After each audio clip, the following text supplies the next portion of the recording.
You ask Tiger to solve. This deals with linear equations with one unknown. The final result is x equals 2. Let's solve it step by step. Simplify the expression. Expand the parentheses. Simplify the arithmetic.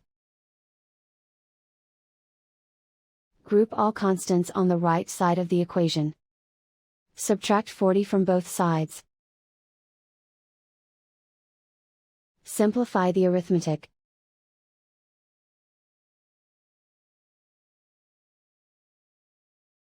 Isolate the x. Divide both sides by 8. Simplify the fraction.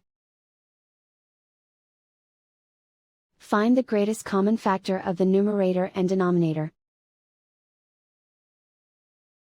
Factor out and cancel the greatest common factor. And so the final result is x equals 2.